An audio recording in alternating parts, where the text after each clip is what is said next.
Olá, tudo bem? Como vai? Espero que você esteja bem. Hoje a gente vai fazer a segunda parte do estudo sobre o crescimento na graça e no conhecimento do Senhor, que a gente fez lá naquele primeiro vídeo. Deve estar lembrado? Você lembra disso?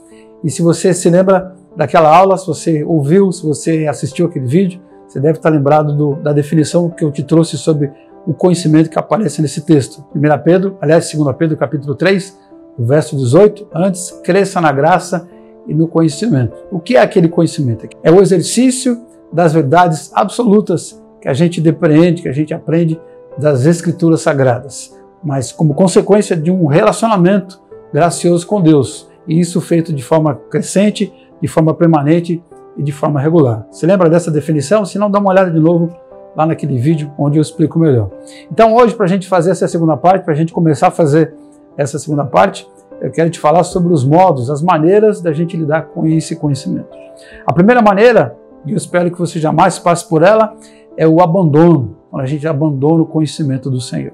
Pegando ali a parábola do semeador como um parâmetro para a gente fazer essa análise, capítulo 13 de Mateus, começando com o versículo 22, Jesus falou que existem algumas pessoas que são como aquelas sementes que são plantadas, que nascem, mas nascem entre os espinhos. Os espinhos crescem e sufocam aquela semente, então ela não pode dar os seus frutos. Ou seja, é a pessoa que ouve a palavra de Deus, começa a caminhar com Deus, mas segundo o próprio Jesus explicou no verso 22, vem toda a tentação, a fascinação das riquezas, vem os cuidados do mundo, vem as tentações, e essa pessoa então abandona o conhecimento da graça por conta da tentação que sufocou a semente. A pessoa também pode abandonar a palavra do Senhor, o conhecimento da graça do Senhor, quando a sua semente ela é queimada. Capítulo 13, no verso 20, Jesus fala que há uma semente ali que nasceu também assim como a outra e logo cresceu também como a outra, só que em certo momento ela perdeu suas forças, porque ela não tinha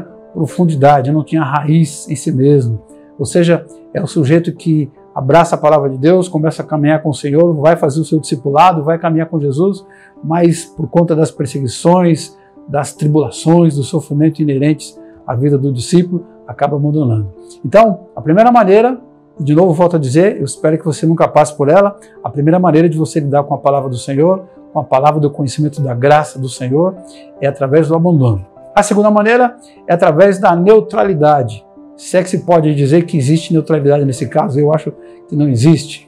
De novo, voltando lá para a parábola do semeador, no capítulo 13, no verso 4, Jesus disse que o semeador saiu a semear e uma parte da semente foi comida pelas aves. O que isso significa?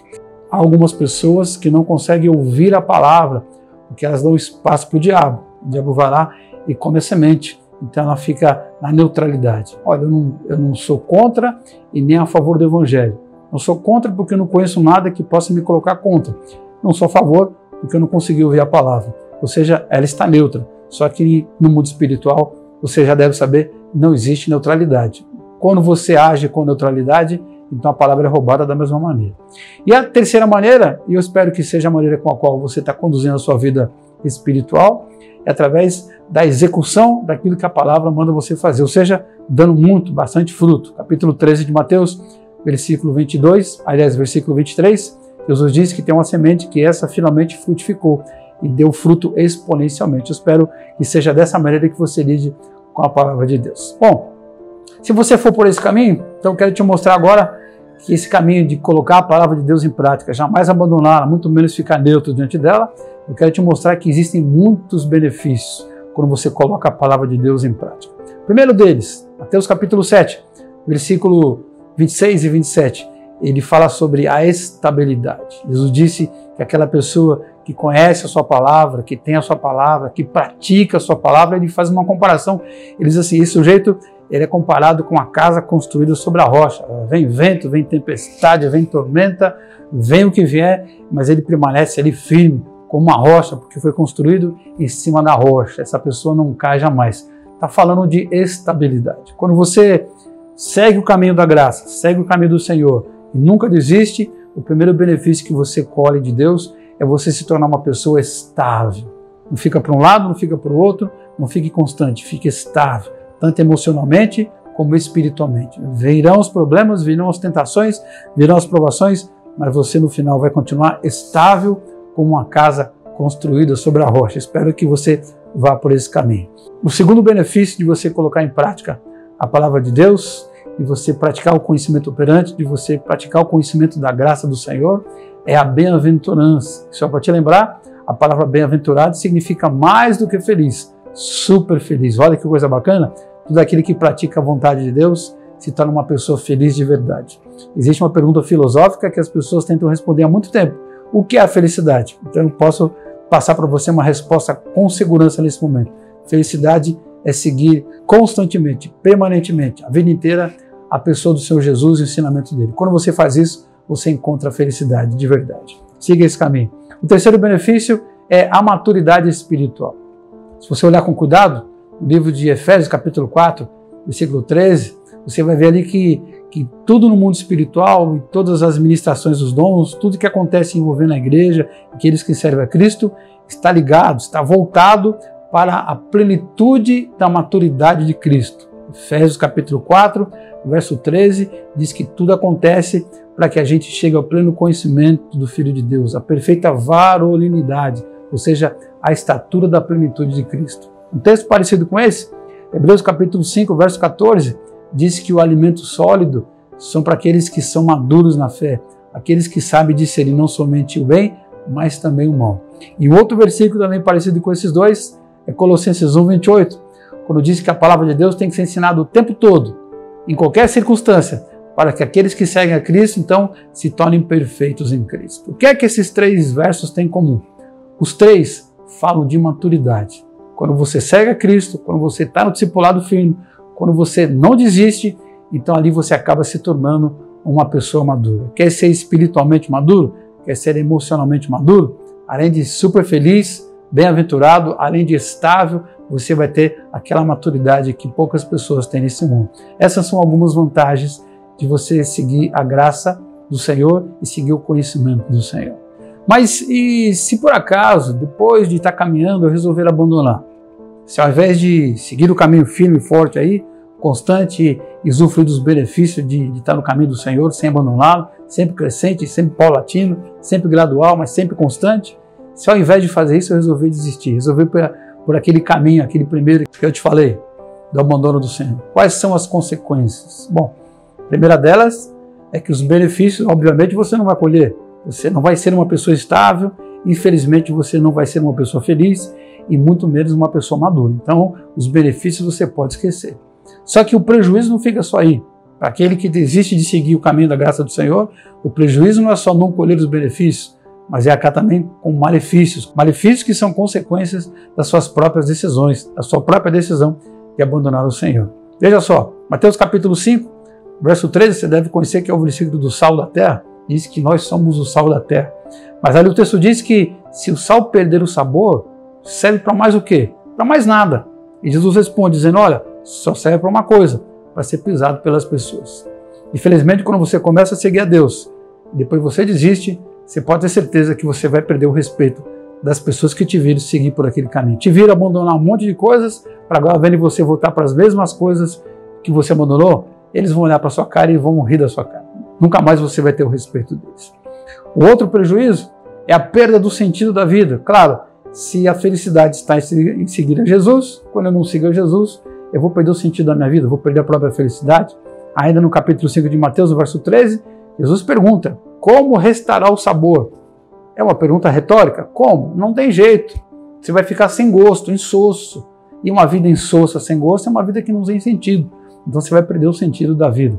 A Bíblia diz ainda, lá em Tiago capítulo 1, versículo 22, que nós temos que ser praticantes da palavra e não somente ouvintes. Porque se a gente não for praticante, se a gente for só ouvinte, a gente vai enganar a gente mesmo. O texto diz assim, tornai-vos, pois, praticantes da palavra, não somente ouvintes, enganando-vos a vós mesmos. Quando a gente desiste do caminho do Senhor, a gente vira o nosso pior inimigo, porque a gente engana a gente mesmo.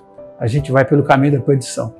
E por falar em perdição, a última consequência ruim, nefasta que eu quero falar, que vai sobre a vida daquele que abandona o caminho do discipulado, é aquela que está em João capítulo 15, verso 2. Jesus diz assim, todo ramo que estando em mim, se não der fruto, o Pai vem e limpa.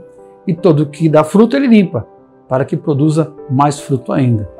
Em outras palavras, quando você está em Cristo, querendo ou não, de uma maneira ou de outra, Deus vai trabalhar na sua vida e mais cedo ou mais tarde você dá fruto.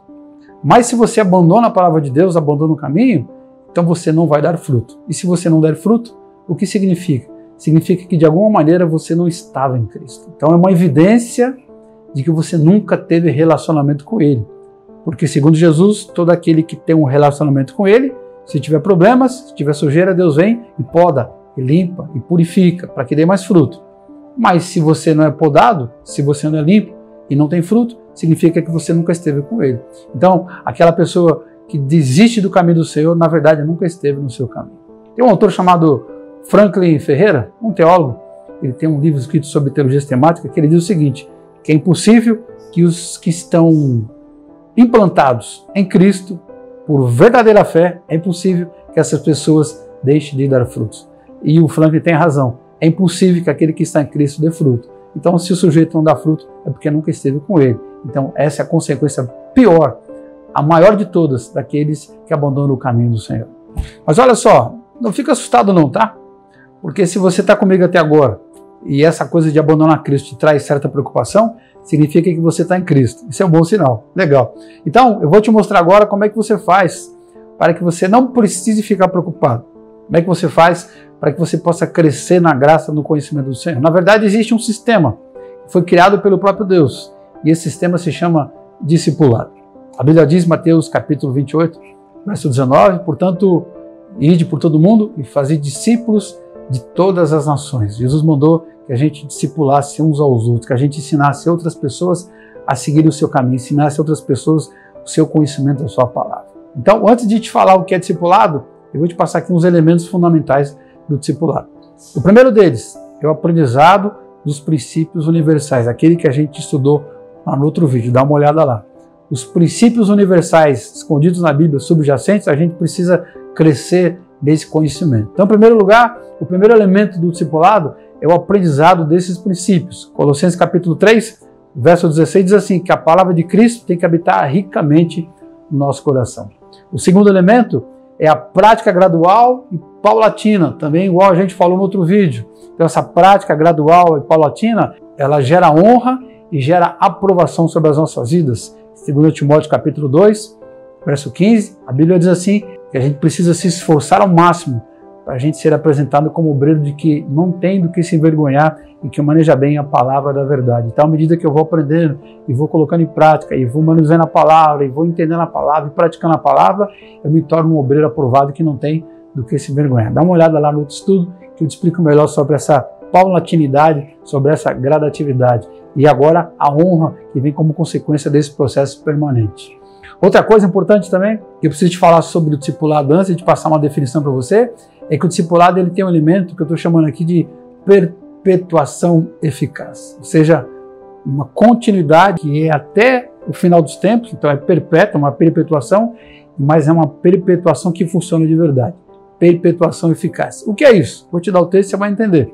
2 Timóteo capítulo 2, versículo 2, o apóstolo Paulo diz assim para um dos seus discípulos, olha, o que da minha parte, através de muitas testemunhas você ouviu, ou seja, tudo que você aprendeu de mim, isso mesmo, transmita a homens que sejam idôneos, sejam capazes, para que possam instruir a outras pessoas. Ou seja, o discipulado, ele tem essa coisa de você aprender e depois que você aprender, você ensinar para outro. E como disse alguém, o discípulo ele só dá fruto quando o seu fruto também der fruto. Então, o discipulado tem essa coisa de um passar para o outro, aquilo que foi aprendendo ao longo dos anos na caminhada com o Senhor. Então, vou te dar uma definição de discipulado. Na verdade, duas. Uma de alguém bem famoso, o evangelista, o escritor John Stott, num livro chamado O Discípulo Radical, ele diz o seguinte, que a gente não tem como evitar o discipulado radical, que a gente tem que ser radical. A gente não pode ser departamentalizado, colocar o discipulado em algumas áreas da vida e outras não. Se você se lembrar também da outra aula, eu te mostrei ali as áreas da nossa vida em que o discipulado entra. E na verdade, a palavra de Deus tem que entrar em todas as áreas da nossa vida. Então ele fala assim, justamente, abre aspas para o John Stott, justamente por Jesus ser o nosso Senhor, nós não temos o direito de escolher as áreas nas quais nós nos submetemos à sua autoridade. Em outras palavras, ele disse que o discipulado é um compromisso radical com Deus. E eu aqui na minha humilde posição, também quero dar a minha contribuição, te passando uma definição do que é discipulado, de todas que existem por aí, que você já deve ter lido ou com certeza vai aprender em algum lugar.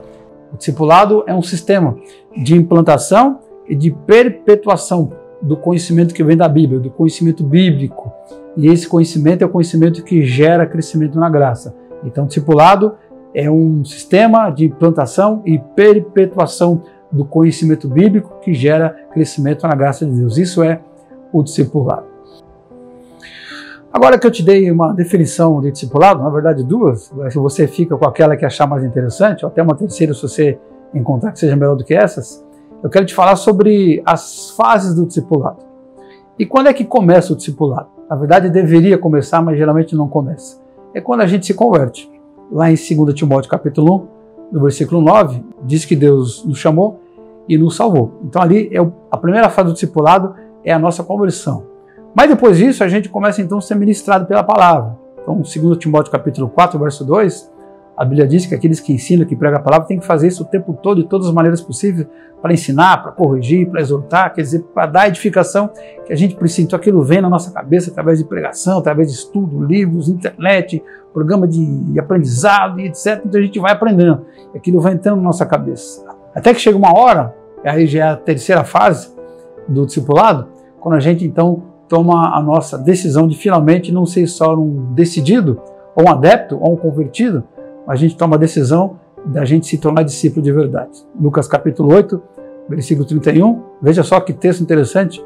Jesus diz o seguinte, ele disse para os judeus que haviam crido nele. Repare que o texto diz assim, Jesus disse para os judeus que haviam crido nele, se vocês permanecerem nas minhas palavras, serão meus discípulos de verdade. Verdadeiramente sereis meus discípulos. Quer dizer, havia pessoas que já haviam crido em Jesus, mas não eram discípulos de verdade.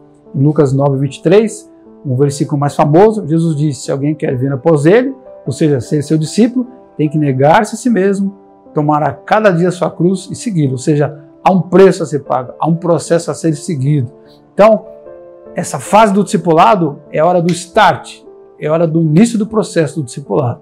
E a gente passa por isso em algum momento da nossa vida. Quando a gente toma essa decisão, então a gente entra na próxima fase agora, que é a fase da supervisão. E agora eu vou te falar com calma o que significa essa supervisão.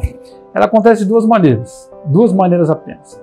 A primeira delas, a gente começa a ser supervisionado, a gente começa a ser cuidado, e a gente começa a crescer depois que a gente toma a decisão de seguir a Cristo de verdade, através dos nossos relacionamentos na igreja. Então são duas maneiras de você crescer no discipulado depois que você toma a decisão. A primeira delas é através dos relacionamentos que a gente tem com outros irmãos. Aliás, como diz o Salmo 133, o 133, né? Que é maravilhoso o relacionamento entre os irmãos, porque ali Deus manifesta o seu poder e a sua bênção. E é verdade. Então começa ali com a comunhão, a gente ouve os testemunhos, a gente ouve as pessoas falando, a gente vê aquele relacionamento, a gente vai se envolvendo e que ele vai motivando a gente a seguir a Cristo cada vez mais. Mas também, não só através da comunhão, na igreja também a gente é trabalhado, a gente é edificado no discipulado, quando a gente participa de um pequeno grupo de discipulado. Hebreus capítulo 10, verso 24 e 25, diz que a gente deve apenas congregar, participar dos cultos, mas a gente precisa estar junto para nos estimularmos às boas obras uns aos outros, como diz o verso 24, mais precisamente. E é também nesses relacionamentos na igreja, onde ali a gente começa a prestar conta do nosso relacionamento. 1 Coríntios capítulo 12, verso 26, diz que quando um sofre, todos sofrem. Quando faz uma besteira, todo mundo sofre junto. Assim como quando um se alegra, todos se alegram. Então ali existe a prestação de contas. Diz o verso 27 de 1 Coríntios 12, 26, 27, que nós somos corpo de Cristo e individualmente membros uns dos outros. Então essa é a primeira maneira de você desenvolver esse processo de discipulado, através dessa supervisão que é feita pelos relacionamentos na igreja. E a segunda maneira de você fazer essa supervisão é através do trabalho, do direcionamento, da tutoria de um mentor, de um líder de pequeno grupo. Então a segunda maneira de você fazer essa tutoria é através de um mentor, de um líder maduro, de um pequeno grupo de discipulado. Então um grupo de pessoas se reúne, 10, 12 pessoas, ou um pouquinho mais, um pouquinho menos, e elas se reúnem em torno de um líder, de um mentor espiritual. Marcos capítulo 3, verso 14, Jesus desenvolveu esse modelo. Ele escolheu, diz o texto ali, 12 para estarem com ele primeiro, depois os enviaram a fazer alguma coisa que no caso era pregar. Então os 12 estavam com Jesus. Então é uma pessoa, um sujeito mais velho, maduro na fé, que já é discípulo há muito tempo, que junta você e mais algumas pessoas para poderem se desenvolverem no discipulado. Ele começa a guiar vocês. E aí eu vou te dar aqui 2 ou 3 dicas para você escolher um mentor. A primeira delas, esse sujeito tem que ser um modelo para você. Não um modelo de perfeição, porque todos pecamos. Infelizmente, ainda estamos em fase de desenvolvimento. Estamos adaptando a nossa vida espiritual à nova realidade espiritual na qual a gente vive. Então, esse sujeito não pode ser um modelo de perfeição. Cuidado com os caras que parecem ser perfeitos. Na verdade, esses caras não são bons mentores. Ele tem que ser um modelo de pessoa que acerta, mas também que acerta quando erra. Ou seja, um sujeito que sabe se arrepender quando comete um erro.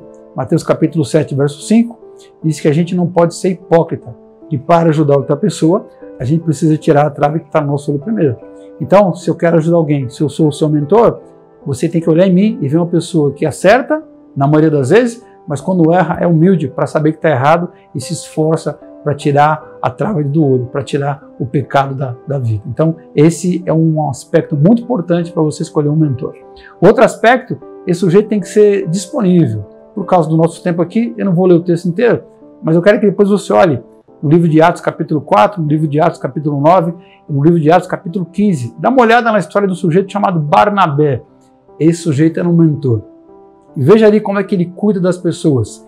E uma característica principal dele é, além de ser um bom conselheiro, era uma pessoa presente na vida das outras pessoas. Era uma pessoa disponível para os seus discípulos. Então, o seu mentor, aquele que você vai escolher para estar no grupo de discipulado, tem que ser alguém disponível, com quem você pode contar na hora que você tiver os seus problemas, as suas dificuldades. Alguém disponível a investir no reino através da vida do discípulo, que no caso é você. E por último, para terminar esse vídeo, vou te dar a última dica sobre esse mentor, com quem você pode ter um grupo de discipulado para crescer na graça e no conhecimento do Senhor Jesus. Mateus capítulo 3, verso 13, a Bíblia diz assim: quem dentre vocês é sábio e entendido, mostre pelo seu bom comportamento as suas obras em mansidão de sabedoria. Em outras palavras, essa pessoa que vai ser o seu líder, o seu guia espiritual, essa pessoa precisa ser uma pessoa sábia. E como sábio, ele vai entender que ele precisa treinar você na prática. Então, toda instrução que ele vai te passar tem que ser instrução prática, de como fazer as coisas. Fuja daquele mentor que é só um teórico, que vive só no mundo da lua ou na espiritosfera. Vá para aquele mentor que sabe traçar uma rota para você seguir, sabe te dar atividades e exercícios práticos para você crescer no conhecimento. É isso. Seja um bom discípulo, seja um discípulo melhor. Estude a sua Bíblia.